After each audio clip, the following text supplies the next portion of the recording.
the avatars of Vishnu. To maintain the balance of the universe, Vishnu does not simply observe events from his celestial realm. He intervenes directly in the world when a major imbalance threatens the cosmic order.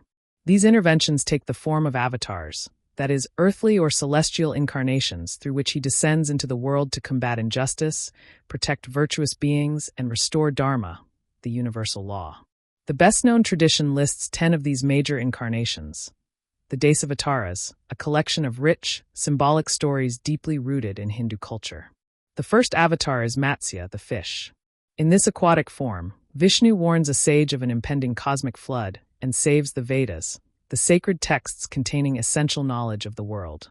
Matsya represents the very beginning of life, the preservation of wisdom, and the necessity of protecting knowledge during cycles of destruction and rebirth. The second avatar is Kurm, the tortoise. In the mythical episode of the churning of the ocean of milk, the gods and demons use a mountain as a pivot to bring forth precious divine treasures. Kurm supports this mountain on his powerful back, preventing the operation from collapsing. This avatar reminds us of the need for a solid foundation, a stable support, for collective efforts to succeed. Without Kurm, the universe could not access the spiritual and material riches hidden within its own symbolic ocean. The third avatar is Varaha, the boar.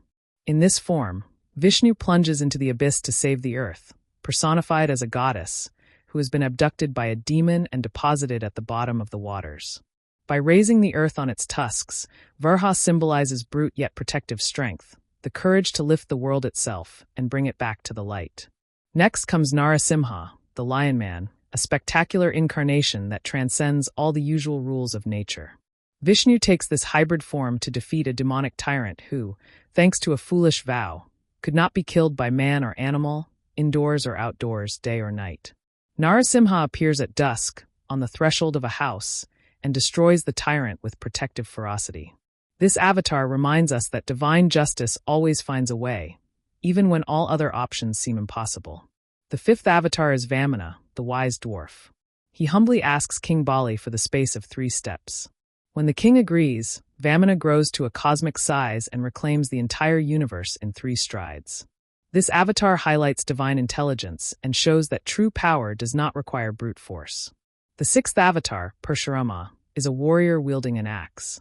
He appears at a time when the warrior caste had succumbed to arrogance and oppression. Purānas symbolizes the violent but necessary purification that occurs when power becomes unjust and destabilizes the world. The 2 most popular avatars are Rama and Krishna, venerated as gods in their own right. Rama, the hero of the Ramayana, embodies righteousness, duty, and loyalty. His story is a constant lesson in honor and sacrifice. Krishna, the central figure of the Mahabharata, is more complex. He is a strategist, a spiritual master, and the embodiment of divine love. He is the one who teaches the Bhagavad Gita, one of humanity's most influential philosophical texts. The 9th avatar is Buddha, according to some Hindu traditions.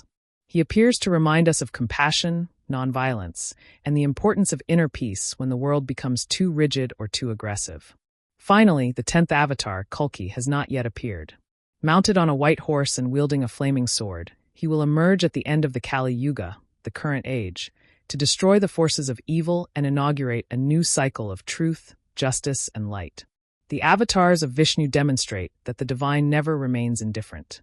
In every era, Vishnu manifests in the most appropriate form to restore order, whether through strength, wisdom, love, or compassion.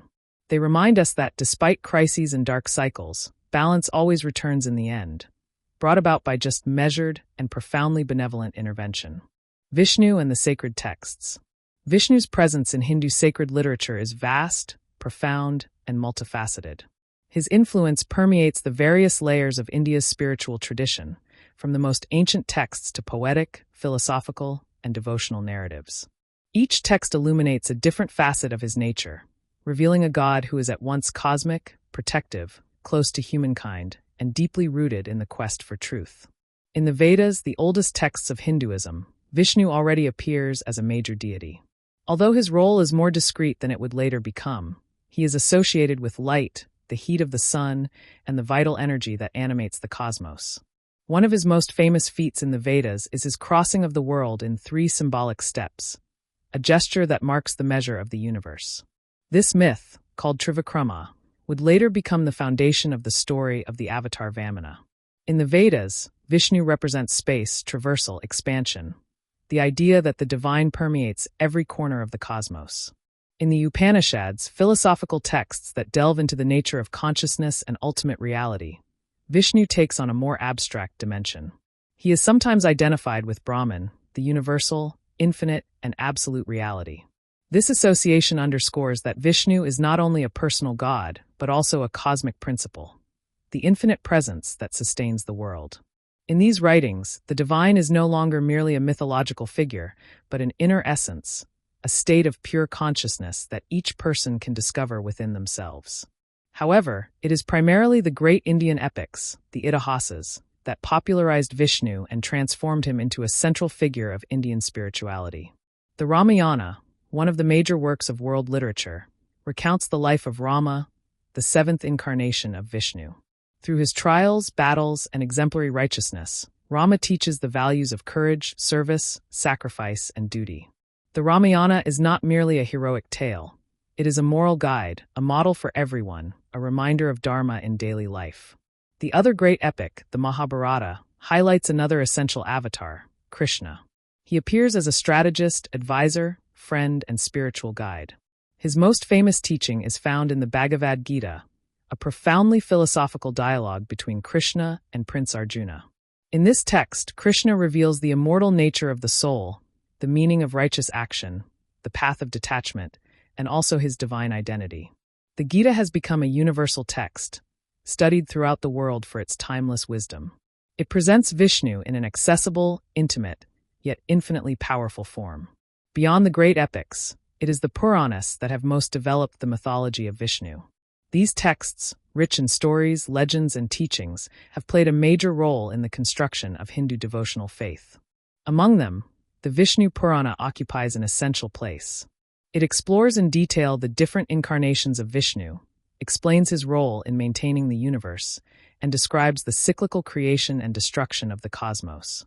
This text clearly establishes Vishnu as the stabilizing and benevolent force of the universe. The Bhagavata Purana, for its part, is one of the most beloved texts of the Vaishnavite tradition.